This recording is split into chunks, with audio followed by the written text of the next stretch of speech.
പ്രമാണങ്ങൾ. പുറപ്പാടിൻ്റെ പുസ്തകം 20-ാം അധ്യായം 1 മുതൽ 17 വരെയുള്ള വാക്യങ്ങൾ. 10 പ്രമാണങ്ങൾ. ദൈവം അരുളി ചെയ്ത വചനങ്ങളാണിവ. അടിമത്തത്തിൻ്റെ ഭവനമായ ഈജിപ്തിൽ നിന്നും നിന്നെ പുറത്തു കൊണ്ടുവന്ന ഞാനാണ് നിന്റെ ദൈവമായ കർത്താവ്. ഞാനല്ലാതെ വേറെ ദേവന്മാർ നിനക്കുണ്ടാകരുത്. മുകളിൽ ആകാശത്തിലോ താഴെ ഭൂമിയിലോ ഭൂമിക്കടിയിലോ ജലത്തിലോ ഉള്ള ഒന്നിൻ്റെയും പ്രതിമയോ സ്വരൂപമോ നീ നിർമ്മിക്കരുത്. അവയ്ക്ക് മുൻപിൽ പ്രണമിക്കുകയോ അവയെ ആരാധിക്കുകയോ ചെയ്യരുത്.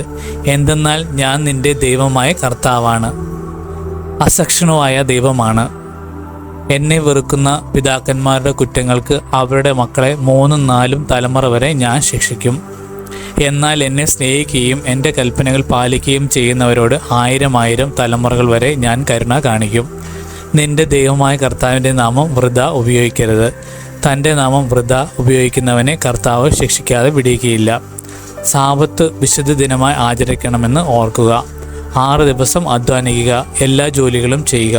എന്നാൽ 7-ാം ദിവസം നിന്റെ ദൈവമായ കർത്താവിൻ്റെ സാബത്താണ്. അന്ന് നീയോ നിന്റെ മകനോ മകളോ ദാസനോ ദാസിയോ നിന്റെ മൃഗങ്ങളോ നിന്നോടൊത്ത് വസിക്കുന്ന പരദേശിയോ ഒരു വേലയും ചെയ്യരുത്. എന്തെന്നാൽ കർത്താവ് 6 ദിവസം കൊണ്ട് ആകാശവും ഭൂമിയും സമുദ്രവും അവയിലുള്ള സമസ്തവും സൃഷ്ടിക്കുകയും 7-ാം ദിവസം വിശ്രമിക്കുകയും ചെയ്തു. അങ്ങനെ അവിടുന്ന് സാബത്ത് ദിനത്തെ അനുഗ്രഹിക്കുകയും വിശദീകരിക്കുകയും ചെയ്തു.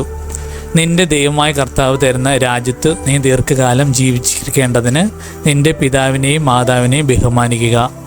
കൊല്ലരുത്, വ്യഭിചാരം ചെയ്യരുത്, മോഷ്ടിക്കരുത്, അയൽക്കാരനെതിരായി വ്യാജസാക്ഷ്യം നൽകരുത്, അയൽക്കാരൻ്റെ ഭവനം മോഹിക്കരുത്, അയൽക്കാരൻ്റെ ഭാര്യയെയോ ദാസനെയോ ദാസിയെയോ കാളയെയോ കഴുതയെയോ അവൻ്റെ മറ്റെന്തെങ്കിലുമോ മോഹിക്കരുത്.